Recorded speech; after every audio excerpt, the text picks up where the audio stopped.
Hello, everyone, and welcome back to My Best Life, the podcast where we explore the habits, mindsets, and modalities that allow us to step into our fullest potential. Today's episode explores a topic that is so fundamental we often forget it's happening: the breath. We're joined by a man who has turned this involuntary survival mechanism into a masterful art form for healing and high performance. On today's episode, it is my distinct pleasure to speak with Aakrist Dongol. Aakrist is a dedicated breathwork coach and the founder of the Peak Breathing Academy, a platform born from a singular, powerful mission: to help individuals reclaim their health, mental clarity, and emotional resilience through the power of conscious breathing. In a world that is increasingly fast-paced, digital, and disconnected, Aakrist serves as a vital bridge, reconnecting people to the most primal and potent tool they possess. His journey into this work began with a deep-seated curiosity about human potential. Aakrist recognized early on that while we spend thousands of dollars on gym memberships, organic food, and biohacking gadgets, we often overlook the 25,000 breaths we take every single day. He saw a world starving for air, not because oxygen was scarce, but because our functional breathing had been degraded by chronic stress, sedentary lifestyles, and unprocessed trauma. Aakrist's philosophy at Peak Breathing is grounded in respiratory intelligence. He teaches that the breath is not just about gas exchange. It is the remote control for the human nervous system. Through his coaching, he demonstrates how we can intentionally use our inhales and exhales to toggle between the fight-or-flight sympathetic state and the rest and digest parasympathetic state. His work is a sophisticated blend of modern physiology, focusing on CO2 tolerance and nasal health, and the spiritual depth of ancient pranayama. Through his Peak Breathing Academy, Aakrist has worked with a diverse range of clients, from high-level athletes seeking a competitive edge to professionals looking to dissolve anxiety and find a sense of center in the middle of a chaotic workday. His approach is remarkably simple, yet scientifically profound, making the complex world of breathwork accessible to everyone. He doesn't just want you to breathe. He wants you to use your breath as a catalyst for a total life transformation. Beyond the technicalities of the perfect breath, Aakrist is a storyteller and a guide. He encourages his students to view the breath as a mirror of their internal world. If the breath is shallow and restricted, the life usually is too. By expanding the breath, Aakrist helps people expand their capacity for joy, presence, and vitality. Today we're going to peel back the layers of Aakrist's story, discuss the aha moments that led him to this path, and learn practical tools you can use immediately to shift your state of being. If you enjoy this episode, please like it, share it, and please subscribe. And now, please enjoy my conversation with Aakrist Dongol. As always, thanks for listening. Aakrist Dongol, welcome to the podcast. It's a pleasure to speak with you, brother. Thank you for having me. Pleasure to be here. I'm going to start, as I often do, with a quote, a famous quote from, in this case, the individual's name is Krishnamacharya. In fact, I'm going to start with two quotes. Let's do that. The first is from Krishnamacharya, the second from Thich Nhat Hanh. Krishnamacharya, for those that don't know, for anyone that's involved in the yoga community, they've probably heard the name.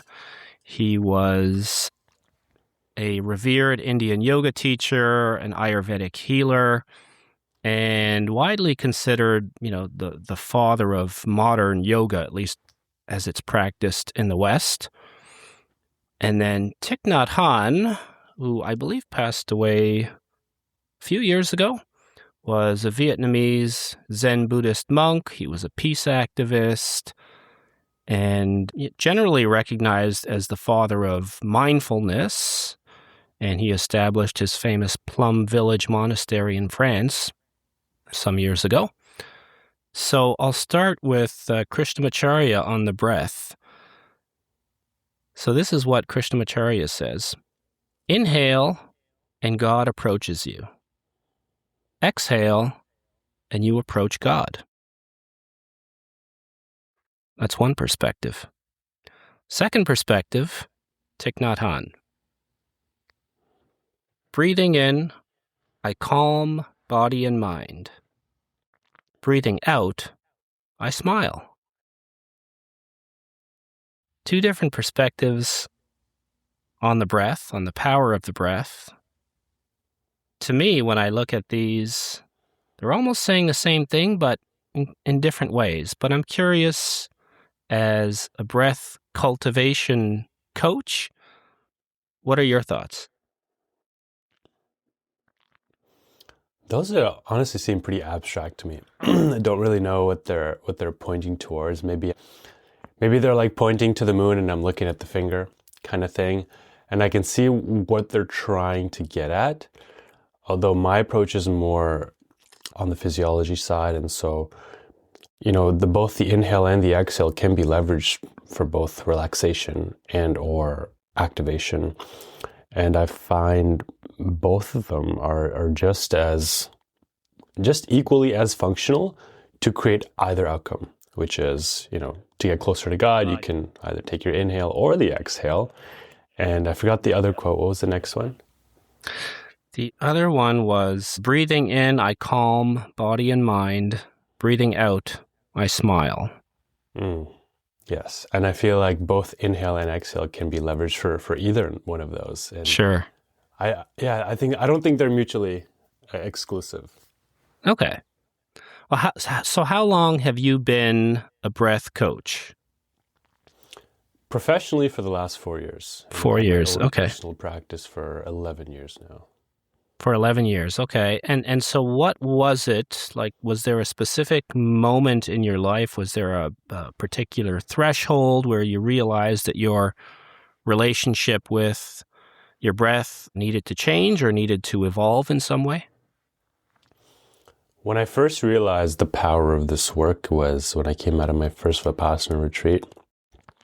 I was in there day 8, and I've just been watching my breath and my sensation for the 8 days. And, at that point, my mind is pretty sharp.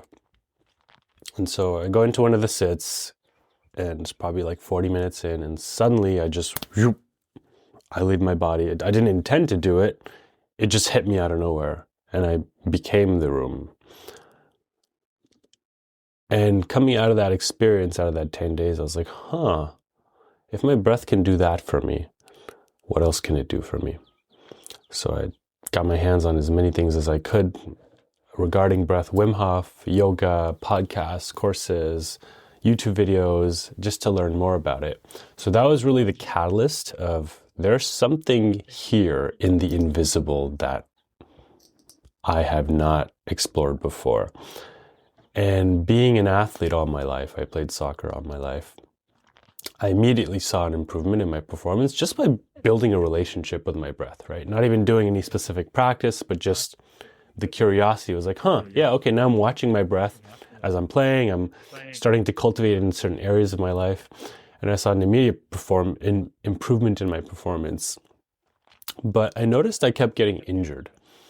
And that was the pattern, was overwork, injury.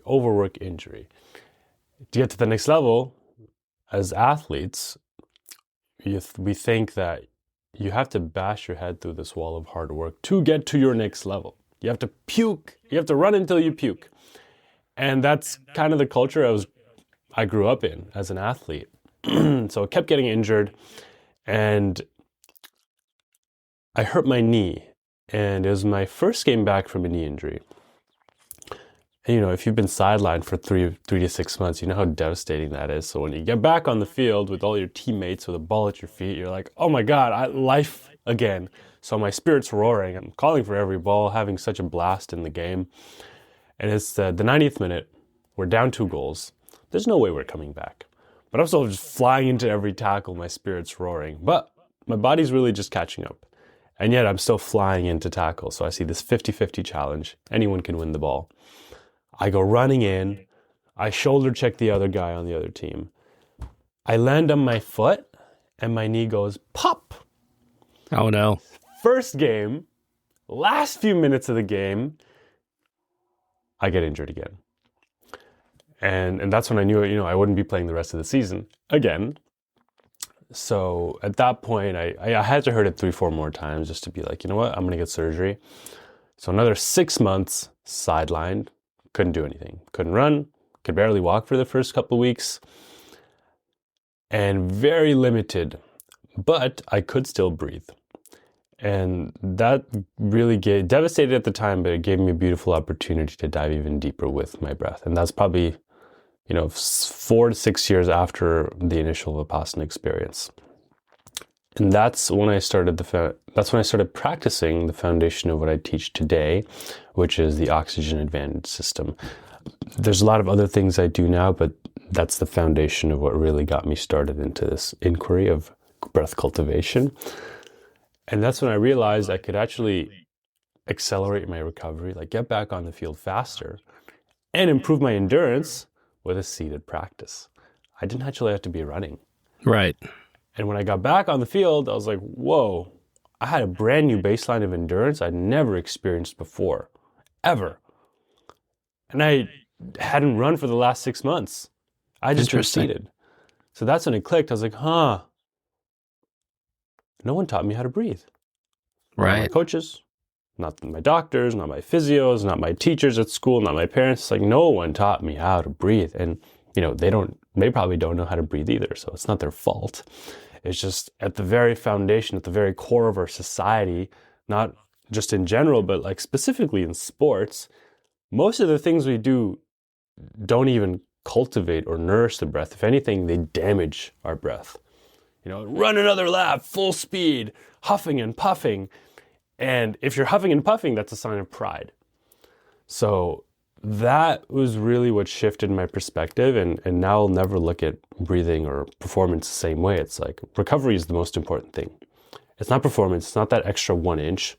Unless you're in a World Cup final and it's like, right. Okay, you'll take a boot to the face to win the scoring goal. Sure. Yeah. But in general, if you're training, it's like recovery is always the most important thing. Because if you can get back tomorrow 1% stronger, then exponentially how that compounds into 3 months, 6 months, you're going to develop a really superhuman capacity and a physiology to outperform most people on the field. So that's a roundabout answer about like how I came about this work. Right, really, right. What completely changed my paradigm on performance and breathing in general. Okay. So, I just wanted to mention, because you had referred to participating in a Vipassana retreat, and for listeners who are not familiar with that term, just, it's a Buddhist inspired meditation retreat, usually done over 10 days. It's something that I've also done, and it's a wonderful experience. I did want to ask you because, you mentioned that your first kind of experience realizing just how profound the breath was about 11 years ago, and then you started teaching about 4 years ago. So in those early years of your practice, what are some of the, more surprising things that you're learning about yourself just by working with your breath? That the breath is the core of all there is. When I would do my yoga poses, my yoga postures, my yoga practice, I realized that if I was in a position that I didn't own and it was really hard for me to maintain, if I just shift my awareness to my breath, I would be able to not only maintain it for longer, but I'd actually be able to build a relationship to it that would make me stronger from the inside out. So less tension of the muscles and more pressure management of, the pressure on my fascia, on my mind, on my emotions, and just being able to manage pressure better in general. And the first few practices in like the first 4 years, I would say was mostly the Wim Hof practice. So I'd probably do that like 2-3 times a week. And which looking back now, I don't recommend that for people. It's like, that's one of the more detrimental things one can do for their breathing function when it's overused. We can touch on that later. But that practice just had me feeling so euphoric. It's like, wow, I can change my state in a matter of minutes. I don't need any drugs. I don't need a cigarette drag. I don't need any cannabis, no nothing. It's like, I can just sit down, breathe, and it instantly clears my mind, instantly changes my state for me to feel more empowered. And so that was one of the biggest things. It's like, whoa, this little thing, not little thing, this invisible thing that we have neglected for so long is one of the most powerful things we can use because of how delicate it is. The respiration is this delicate balance of inhale, exhale, balancing pH, balancing blood chemistry. So if we can consciously disrupt that balance, it doesn't take long. Like a minute of changing that balance, because it's so delicate, can have such radical effects on our physiology. Okay. So you were also talking about, some of the maybe unhelpful kind of, or the unhelpful approach to performance that, is often stressed in modern sports, pushing through, for example. So what other things did you have to unlearn about health and performance to become a breath coach? That's a really good question. I think that's one of the biggest things I've shifted is like, health is the next revolution. It's not necessarily political, yes, there's aspects of that radiate out, of course, but being healthy is one of the most revolutionary things you can do, period. To refuse this allopathic model of medicine that has been, really running rampant for the last 100 years. I know a little bit about the history, I'm not well versed in it, but erasing the history books of medicine where, naturopathic medicine used to be the norm. It wasn't alternative, it was native. Right. And so that's just been taken so far away from us, from our society, that the access to actual, true, real healthcare now most of the time comes in the form of coaching in the coaching industry. And it's, in a way it's beautiful because that is kind of the new model of education, because adults are learning to educate themselves through other means. But that's the biggest thing, is like health is the next revolution, and it really starts with one's own health. Okay, very good. So as you were alluding to earlier, about 4 years ago, you decided to make this the focus of your life with your, I believe it's called Peak Breathing Academy, if I'm not mistaken. So what's the story behind that name? Why peak breathing? Mm-hmm. So peak breathing used to be the impeccable breath. And the impeccable breath, the name really came about. I was like, what do I name my business? I don't know.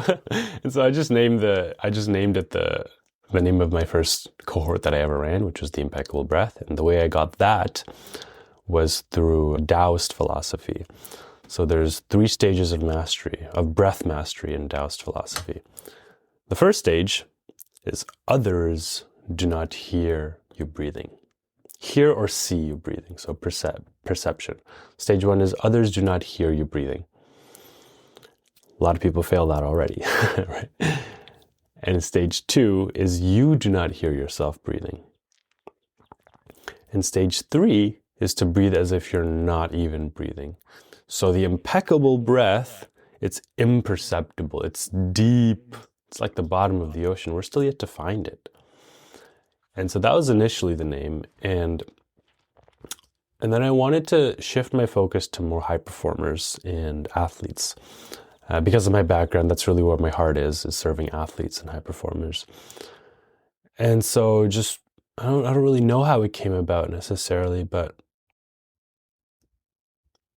my background, being Nepalese, I come from the Himalayas, I come from the mountains. So I feel like it's deep in my DNA and deeply a part of my life's work and my soul's mission in this life is to share this work.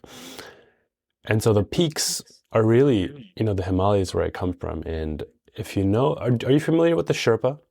Yeah. Yeah. Yeah. So they are known to be one of the most resilient people on the planet, leading tourists to summit Mount Everest and carrying everyone's backpack. That's right. Yeah. And then stopping for smoke breaks in between while everyone else is huffing and puffing. Yeah. They don't work out. They don't train for this. They just live at such high altitudes that that the environment demands their body to be so resilient, so strong and superhuman that they can just do it at the snap of a finger. And elite athletes will call this high altitude training, where they'll go up into high altitudes to prepare for competition because there's not as much oxygen in the environment. So the body has to make these really rare adaptations to increase red blood cell count and improve cardiovascular health through respiratory health. For the Sherpa, it's just a walk in the village. It's just morning grabbing breakfast. And so that's really what inspired is peak breathing, is breathing at the top of the world so that you can reach your human potential that you maybe never even realized was there. And doing it in a way that is effortless, not pushing past your limits and grinding and bashing your head through this wall of hard work, but rather creating an environment for yourself, not only outside yourself, but also in your bloodstream through your breath, so that you can be superhuman effortlessly.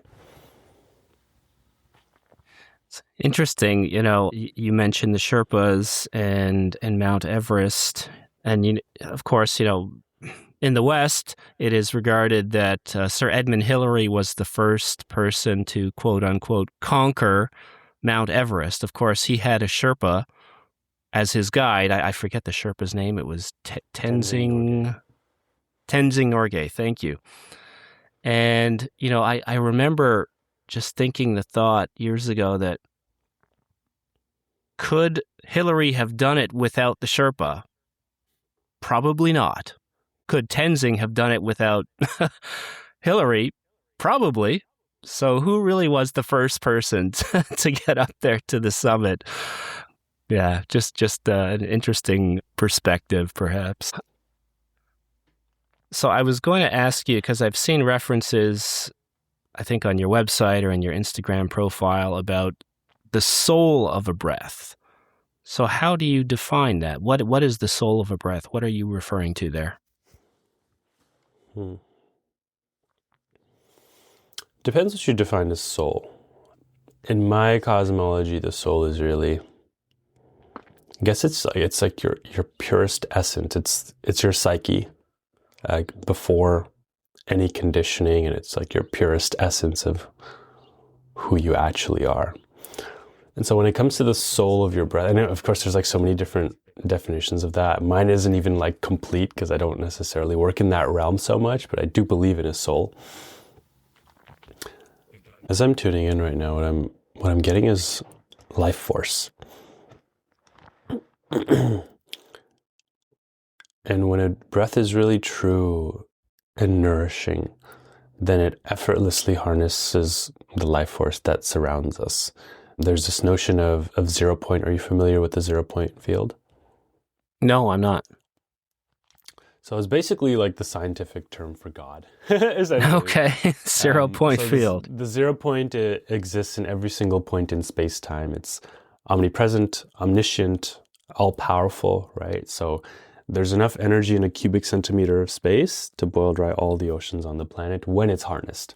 Right now, our technology is bashing atoms together to create energy, nuclear fission, fusion, but really there's so much power in the invisible threads that we don't even see and perceive. And when scientists begin to tickle that 0 point, there's enough power in that little space to boil dry all the oceans on the planet, to probably power Earth for 1,000 years, And so that's the energy that the mystics also call chi or prana.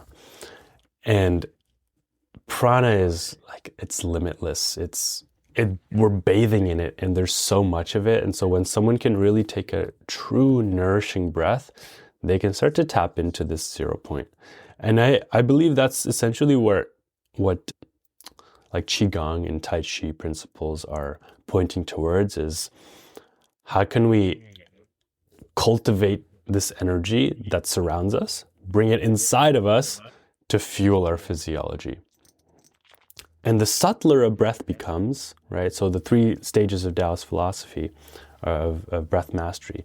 Stage 1, others can hear you breathing. Well, you're probably not necessarily connected to your soul because it's loud. You're in your psyche, you're in your ego. Okay, stage 2, you can still hear yourself breathing. Okay, you have a deeper connection to yourself, but maybe there are still stories in your head that are telling you you're not good enough. I'm just riffing, But then if the breath is as if you're not even breathing, then there's this pure stillness. There's nothing else except you and God. And so when you're in that place of stillness, you've probably been in that space in Vipassana meditation where the body's just not breathing. You're just in the still point and the body doesn't even need to breathe. And that's essentially that third stage of mastery, where now you're not just breathing through your respiratory system, you're breathing through your soul in a way, and through your entire energy body, through the pores of your skin. You're just flooding your bones with energy, life force that's surrounding you.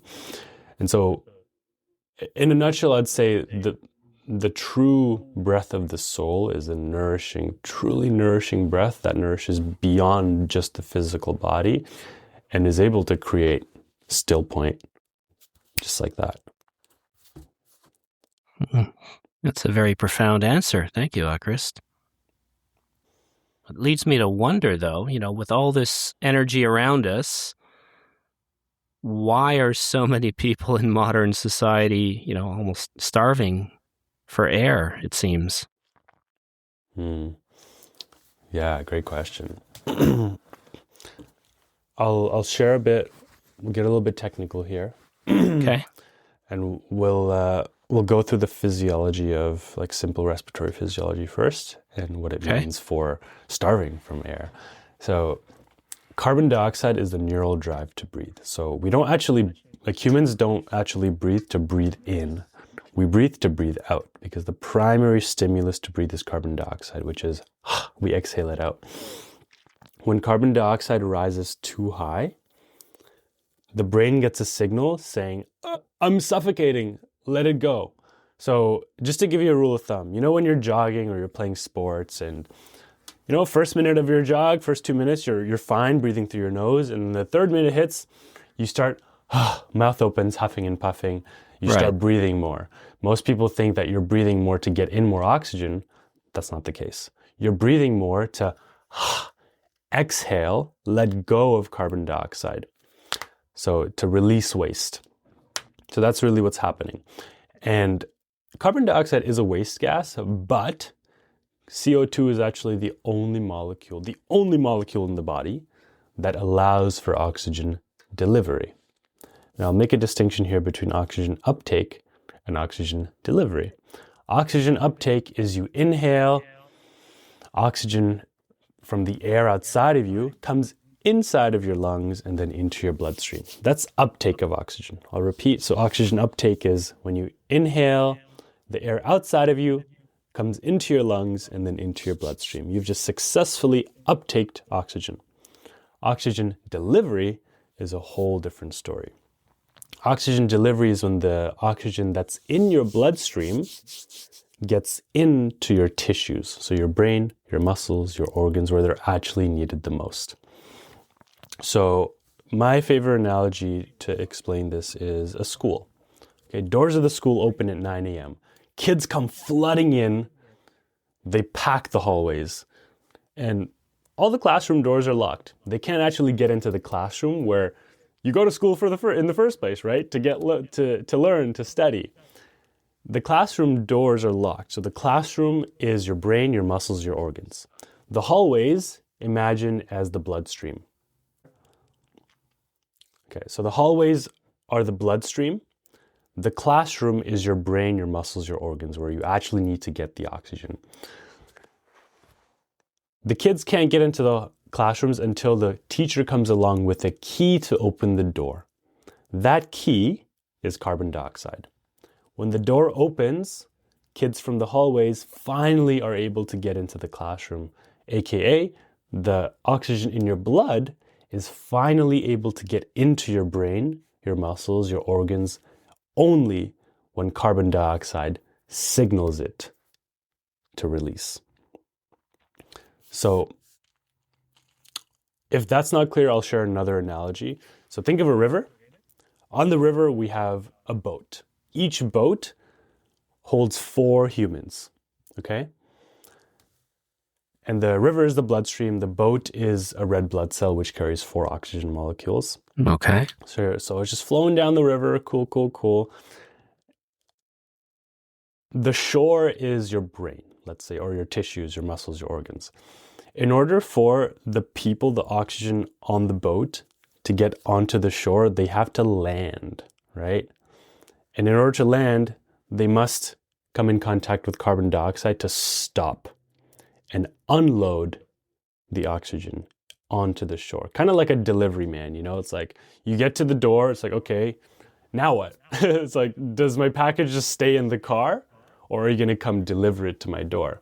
So that delivery man essentially is carbon dioxide that allows oxygen on the boat, in the hallways, in the truck, allows this nourishment, the thing you ordered, finally into your home where you're actually going to use it the most.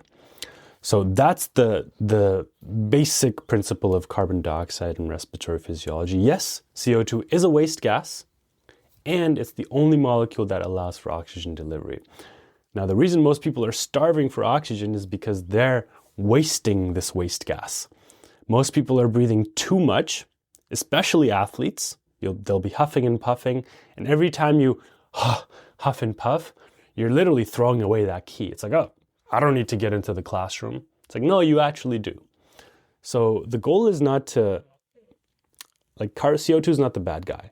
We just need to increase our tolerance to carbon dioxide, just like cultivating tolerance and patience during meditation. That's what we're doing, is we want to cultivate a tolerance to the gas carbon dioxide, because that's the only thing that's going to increase oxygen delivery. So most people are breathing too much, wasting this gas. How we can actually nourish ourselves and stop starving for oxygen is to actually feel that feeling of discomfort and suffocation that comes when you're feeling uncomfortable and, when you start opening your mouth to breathe. Does that make sense? Yeah, it makes perfect sense. Two very helpful analogies. Thank you for that. Which leads me to my next question. So, you're a breath coach. Breathing, of course, it's an internal process. It's something that's going on inside of us. So I'm wondering, when a new student walks through your door, what are you listening for beyond their words? Like, what is it in the way that they're breathing? What are the signs that you're looking for to diagnose, less than ideal breathing and then helping them to correct that? So I do a series of 6 assessments on the first phase. So those can look like a lot of things, and it's quite technical. We look at Bolt score, heart rate, their nostril dominance. We look at their HRV, their swallow, and then we do an assessment called just your relationship with your breath, where you just literally write down your relationship with your breath. And that last one is actually one of my favorites, because there's no instrument that can take that measurement for you. There's no EEG, there's no heart rate monitor, there's no CO2 pressure meter, whatever. It's just got to be you, piece of paper and a pen, 4 minutes, write down your relationship with your breath. And some of the most beautiful poetry comes out. And it's not even intentional sometimes, It's like, if someone has had a really bad relationship with their breath for, since birth, maybe they had birth trauma, maybe they almost drowned, they will write something so profound at times because that event has essentially shaped the rest of their life and how they breathe. That is one of my favorite assessments. And underneath that, through all the physiology, which is really important to address, the CO2, the nitric oxide, like where are you breathing into? Underneath all of that is the emotions, the somatic side of like, okay, what's holding this pattern? And until we actually get to the root of that, the physiology stuff, it's really hard to budge someone's breathing function until we address the emotions of that. So there's a lot of things. Another thing, like one of the first things I notice, even just on like a discovery call when I'm first meeting someone, is the space between their words. So their rate of speech. How fast are they speaking? Are they talking a lot? Oh my God, I'm so stressed. Oh my God, no one listens to me all day. So, oh my God, you're finally listening to me. Let me just dump my whole life on you, And they're speaking really fast. There's rate of speech, tonality. So do I really believe what I'm saying? Confident. I believe it. Or I'm confident. So the intonality in their speech tells me a lot about their psyche, where they're at on the day and maybe just in general. Sure. So there's rate of speech, tonality, and just the words they're using, their vocabulary as well. So the space between the words gives me a lot of information. And also, the spoken word is simply audible breath. As we're speaking right now, we're extending our exhales. And so when someone speaks really fast, they're breathing really fast. But when someone's speaking really steady and slow and grounded, then they're also breathing really slow, particularly on the exhale. If someone in between their speech, if they take a big mouth gasp to breathe, then it's more of a sympathetic dominance. They're more reactive. But if they really just pause, take that steady nasal in before they speak, that's a really good sign. And a lot of speakers are, the profession of speaking or teaching, it's not actually all too great for breathing function because off-gassing so much carbon dioxide. Getting a little bit technical here, but also, right. It's a big demand on your breathing system.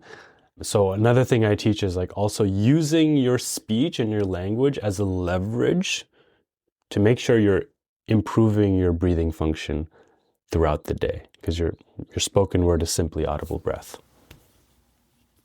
Do you do any work with singers at all? Because I imagine that, for a singer, it's very important to have mastery over the breath.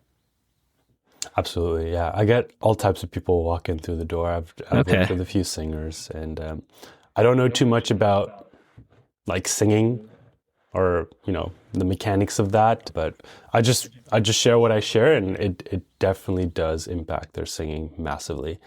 One of my clients came to me, it's like week 2 or 3, and she's like, "Oh, I just hit this like high note this metric, yeah, I was like out of some pitch, blah blah blah," and she's like, "Oh, I haven't been training," and like usually she would need to train to specifically prolong that note or something, and she hadn't been training for years, but then 2-3 weeks working together, she was able to like basically reach the peak of what she was able to when she was specifically training for that. Interesting. I want to go back to something that you mentioned a bit earlier. You were talking about, I guess you would call it emotional blocks. And I'm just wondering, do you see like common emotional blocks that people release through breath work? Are there commonalities? Are there themes? So my work isn't necessarily breath work. And I don't even like the word breath work, to be honest. I think it gets overused these days, and it gets conflated because there's so many types of breath work. Or pranayama, breath work is really just conscious breathing, or pranayama, the control of respiration. So I don't necessarily work in the emotional release breathwork space. I work in the functional breathing space, and the tool mainly I use for emotional release is a method called the Enlifted method. So it's more like a narrative coaching, narrative therapy. So the link between breath work and breath cultivation. I think breath work is really powerful. Any emotional release breath work is powerful, and at times it's necessary. And what I'm noticing is that the same culture of hard work and progress it has invisibly crept into this industry of breath work, where it's breathe harder, breathe more, power through the cold exposure, or like, yeah, breathe more and it's good for you. It's couldn't be farther away from the truth. A lot of breath work, intense breath work release modalities are just re-traumatizing the body because they're activating a charge. And a lot of them, they're lying down while they're doing it. So the charge doesn't even have a chance to like express itself somatically. And that's really where it is. You know, we want to activate through the breath, and then it gets to be expressed somatically. So I find in a lot of these breathwork modalities that are becoming really popular right now, they're useful, but they're actually very limited in what they're capable of experiencing. And through the breath patterns used in breathwork classes, which is usually fast breathing, sharp breathing, and shallow breathing, which is necessary to create that physiological response. Because, you know, it's hard to do that with a slow breath. You have to activate the breath to create that charge. Those breathing patterns, the fast, sharp, shallow breathing, the body learns that. The brain learns that. So every time you're huffing and puffing, the brain's like, oh, familiar. Let me store this in my memory bank of motor functions so I can replicate this throughout my day so you don't have to think about it. So it starts to become an automatic behavior, and that's one of my biggest concerns in the breathwork space is breathwork damages breathing function. So that's why I completely refuse that word, and I call it breath cultivation, because we don't want to work the breath. We want to cultivate the breath and build our internal power invisibly, not by like forcing or through this like big thing, but rather silently, just like the Sherpa. Okay. So you referred a few times to, you know, other breath modalities. I think you referred earlier to Wim Hof, for example. So what is it that makes your peak breathing method unique compared to those other modalities? My priority is to establish breathing function. So I use breath as a means to cultivate breathing function. That's my primary focus. It's not breath work to create some state change. It's not breath work to create an acute release or anything like that. My priority is when you come in, how can we make sure that when you leave this room, you're going to be a better breather for the rest of your life? So that's the biggest difference with breathwork and really what I do. Okay, and if someone is a better breather for the rest of their life, what are the benefits of that potentially in other aspects of their lives? Yeah, that's a great question. Universal, honestly. There's endless benefits, because when the body comes out of stress and finally comes into safety, possibilities, doors open up. We start to notice these invisible threads. For example, relationships. If someone is reactive, if someone tends to get angry, or tends to react and not be able to have a civil conversation in general, maybe there's some road rage, that will immediately decrease, because now they're getting more blood flow to the brain for higher level thinking rather than just amygdala hijack, stress response. So the stress response will significantly diminish, which means less cortisol activation in their body. So when you have less cortisol in your body, which is the stress hormone, that in itself does magic in your life, whether it's for weight loss, whether it's for your relationships, whether it's for your performance at work. If you're stressed, then you can't necessarily be creative or focus on a task, right? So just that itself, that one thing managing cortisol is massive, among other things, for your health, which is like, it's so central to your lymphatic system. It's central to your athleticism. Endless possibilities. And when people come in to work with me, they really come in with a whole variety of things. You know, someone might just want to be a better husband, be a better partner. Others might want to improve their performance in soccer, in their sport.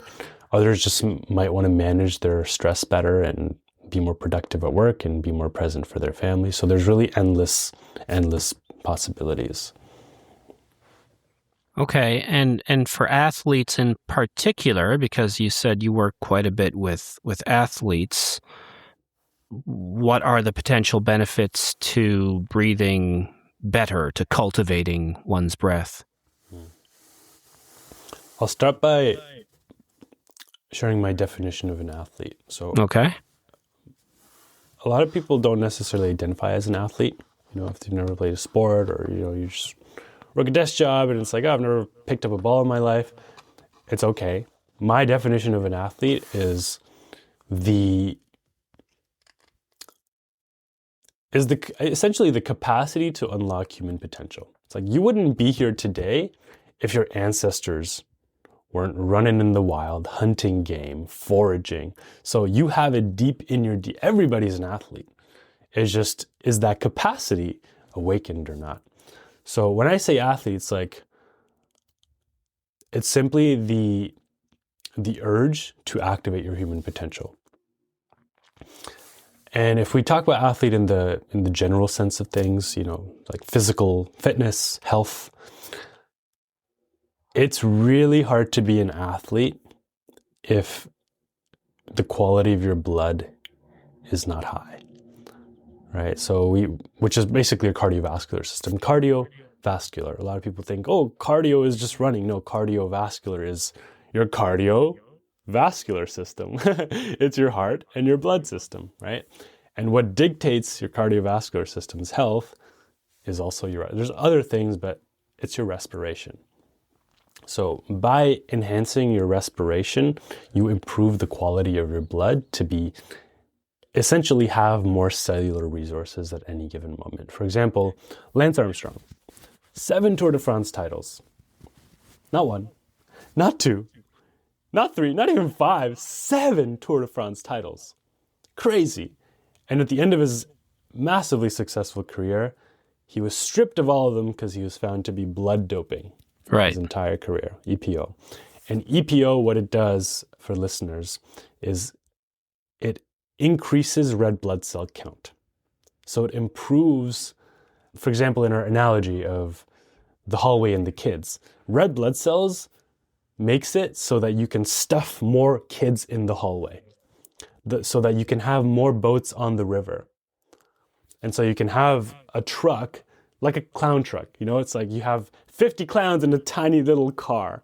Right. That's what EPO does for you, is it gives you massive cellular resources in the form of red blood cells. And red blood cells is what carries oxygen through your body. If your blood is not high quality, it cannot carry oxygen throughout your body and deliver it to your muscles, your brain, your organs, etc. So for athletes, it's really about how can we enhance your blood through your respiration so that you're recovering faster, not only between training, but between efforts. So that 50-yard sprint on the pitch, you're recovered within 10 seconds, ready to sprint again. So there's recovery. There's also cardiovascular health, which is stamina, endurance. Like, to be able to win 7 Tour de France titles, that is absolutely wild. EPO gave Lance Armstrong the ability to have superhuman endurance. And through this breath practice, we're actually able to stimulate EPO naturally. So if Lance Armstrong knew what we could do with our breath, he could have potentially retained all 7 of his titles. And that's the power of breath training for athletes. Breath cultivation. Yes. Breath cultivation. Okay, so Lance Armstrong, you know, world famous athlete. I'm sure many people are already familiar with him, but many of us he are. Went to the moon. Did he really? No, No, yeah. Neil Armstrong. You had me there for a second. Most of us are not high-performing athletes. Perhaps we could be if we train more, but is there like a simple practice that, someone who is not a high-performing athlete and, might be curious about breath work, breath cultivation, and, maybe someone might want to take some first baby steps towards improving their breath, improving their health. Is there a particular practice that you would recommend to someone that they could do in a minute or 5 minutes every day? Yeah, absolutely. Okay. So this practice is called Breathe Light. All you need for this is a finger. You place your finger underneath your nose like a mustache. Close your eyes and gauge the flow of your normal breath coming in and out. This is baseline. This is unconscious respiration. In a moment, we're going to slow down the flow of your breath so that you hardly feel any airflow on your finger or in your nose. And we're going to continue this for 2 minutes. We'll begin in 5, 4. Actually, before we begin, I just want to establish some ground rules. So 3 things. You're seated upright. Spine is supporting itself. Your hips are stacked underneath your rib cage, and then above your rib cage is your skull. So you want to be supporting your spine, not leaning on anything. Number 2 is strict nasal breathing as best as you can. So when I say strict, it's like, have you ever had a terrible coach that's really hard on you? It's like, don't cut corners or you're running 10 more laps. Like that's strict nasal breathing. Okay. That alone, strict nasal breathing, when you're running, when you're exercising, when you're on the road, maybe you have road rage, instead of screaming and cursing at someone, take a slow nasal breath. That itself is going to increase your capacity to be superhuman and or, activate your potential to be more of an athlete, quote unquote. So spine is upright, strict nasal breathing, and the third is tongue posture. So I'd like you to just notice where your tongue is right now. Is it up? Is it down? Pressing up against teeth? Just take a mental note. Now I want you to swallow. Notice if your tongue position changes. And now I want you to click your tongue. Click your tongue, and now slow motion click. When the tip of your tongue reaches that little ridge behind your teeth, it's about 1.5 centimeters behind your teeth. It's like a perfect little pocket made for the tip of your tongue. You'll know when you find it. Close your lips. Now swallow again.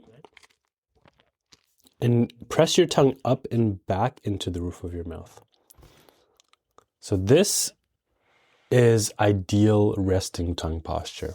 In traditional Chinese medicine, this completes the microcosmic orbit that connects the central vessel and the governing vessel. So when your tongue is in this position, you are physiologically more connected. Your fascia is finally connected, and your energetic body is also complete.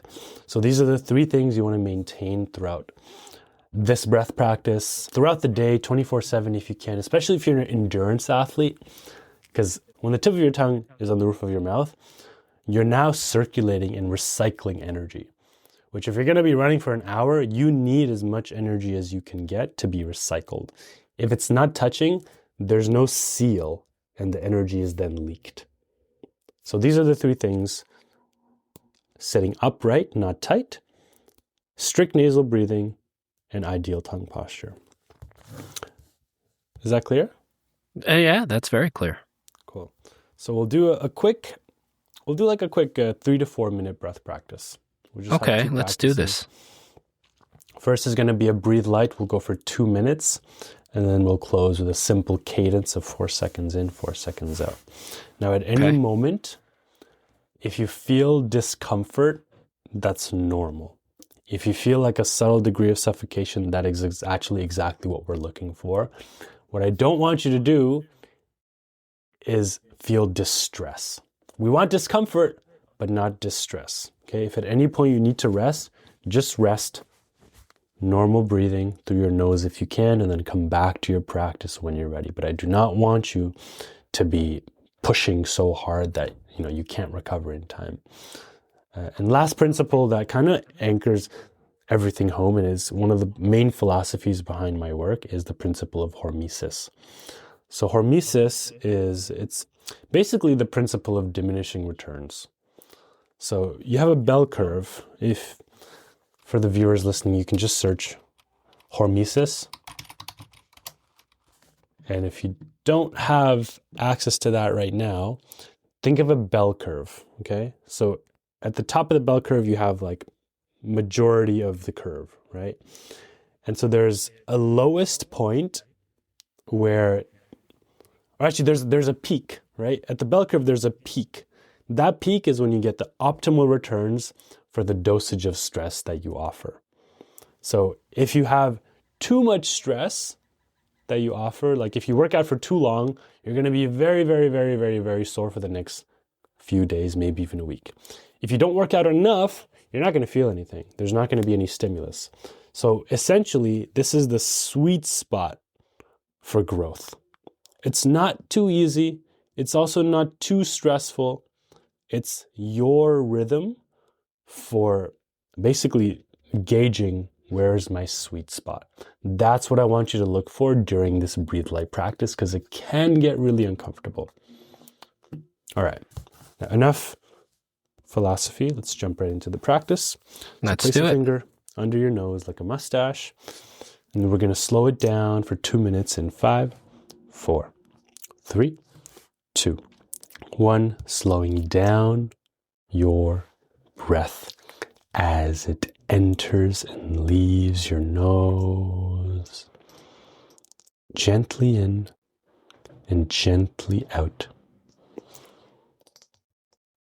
Breathing so softly, you hardly feel any airflow on your finger or in your nose.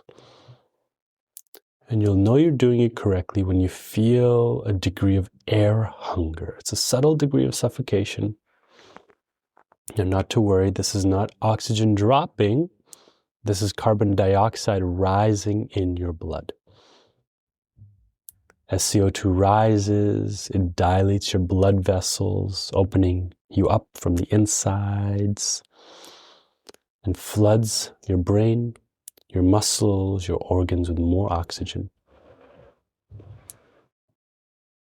And as that discomfort arises and lingers, simply embracing it. Not looking away, not looking to distract yourself. Rather zero in. Become fully enamored with it. Become familiar with its edges, its corners, its textures, its sounds, its smells. Only 30 seconds remain. If at this point you have not felt air hunger yet, you can block off one nostril and maintain the same rhythm of breathing. If you do feel air hunger, stay exactly where you are. And see if you can just go a little bit deeper in the discomfort by slowing down your breath. Finishing strong. 9, 8, 7, 6, 5, 4, 3, 2. First breath is soft, steady, and silent through your nose and rest. Normal breathing. Let your body do its thing. Notice how your body wants to express your breathing after that experience. And also recognizing the grace of a full, complete, uninhibited, free breath. And also recognizing you can actually do more with less. And actually you thrive with less. So what we've just done there is, to a degree, we've mimicked high altitude by reducing the amount of available oxygen to your respiration. And what happened there is CO2 rises, and as it does, it floods your cells with oxygen from your bloodstream. And because you're still breathing, your oxygen saturation is always replenishing itself. So you're never actually dropping too much unless you're like actually suffocating, which is why the principle of hormesis is so important. So we'll close with a simple cadence of 4 seconds in, 4 seconds out for 90 minutes. And humming is optional on the exhale. We'll begin in 5, 4, 3, 2, 1. Gently in, 2, 3, 4. Gently out, 2, 3, 4. Gently in, 2, 3, 4. Gently out, 2, 3, 4. Gently in, 2, 3, 4. Gently out, 2, 3, 4. Softly in, 2, 3, 4. Softly out, 2, 3, 4. Silent in, 2, 3, 4. Silent out, 2, 3, 4. Silent in, 2, 3, 4. Silent out, 2, 3, 4. Continue at your own pace. In for 4, out for 4. You might notice your breath rhythm will tend to change automatically. Let it happen, but maintain a soft, steady, silent breath. Keep the tongue on the roof of your mouth. At the top of your next inhale, find your swallow before you exhale. And at the base of your next exhale, so at the end of your exhale, find your swallow again. And in a moment, softening the surface of your skin. And at the speed of thought, breathing through your pores, not thinking about it, simply doing it.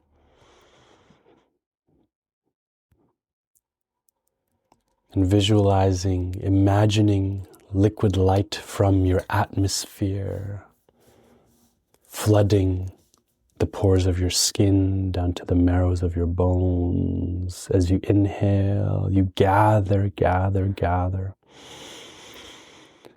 As you exhale, you condense this light and preserve it in the very core of your being, the marrows of your bones.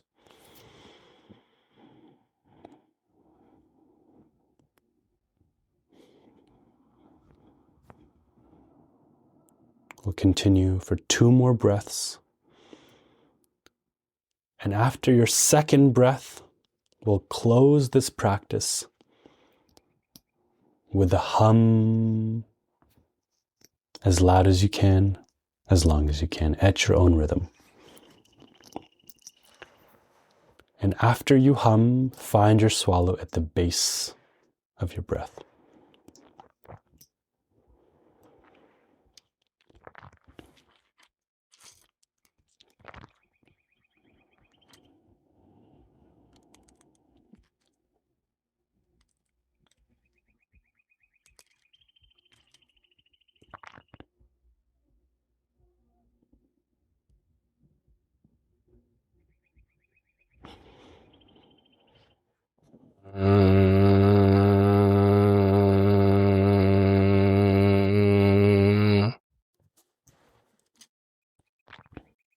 When you're ready, at your own rhythm, you can gently open your eyes. Welcome back, Peter. Thank you. That was amazing. Thank you, Aakrist, so much. I wasn't anticipating that we would actually get into a practice during this conversation, but I'm so glad that you led us here. That was wonderful. Thank you. My pleasure. Yeah, well, I hope the listeners at home are also practicing along, because it's a wonderful, and it was a very short practice, but like I can already feel the difference. Not that I was, all that nervous before starting. I do a lot of breath cultivation myself through my yoga practice, but even that short, 5-minute practice was beautiful. Thank you. Yeah, you're very welcome. And a very fitting way to end our conversation as well, as I see that we've come to the end of our time together. I do have one last question to ask you, though, Aakrist, and it's a question that I ask pretty much all of my guests. Since the theme of this podcast is, living your best life, I'd just like to get your perspective on that. What does that mean to you? What does living your best life mean to Aakrist? Living my best life to me is really living a life of fulfillment. And I think to be truly fulfilled, one has to be in service. And for me, what that looks like is continuing to develop my life's work. And really, I've been journaling this past week, and I've been writing, I'm so grateful for my life and my life's work. And those two are so inseparable to me at this point. It's like, it's just one more word than life, right? Life, life's work. Life, life's work. So for me, it's really continuing to develop this work and continuing to serve people, because I feel like if I'm not to do that, I'm doing myself a disservice. I'm doing the world a disservice, because there's something in me that calls me, that compels me to share this work. And for me, it's living my best life is really continuing to develop this work and help more people with this work, so that I can feel fulfilled and feel like I've completed the work I've come here to do. Beautiful answer. Well, I feel like I have 1,000 more questions that I'd love to ask you about your life's work. I feel like we barely scratched the surface here during this conversation, but I guess that means you'll have to come back at some point in the future and do it all over again.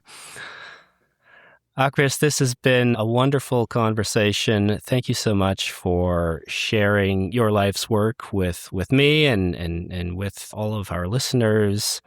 I've really enjoyed this conversation. Thank you again. My pleasure, Peter. Thank you for having me on. I had a lot of fun.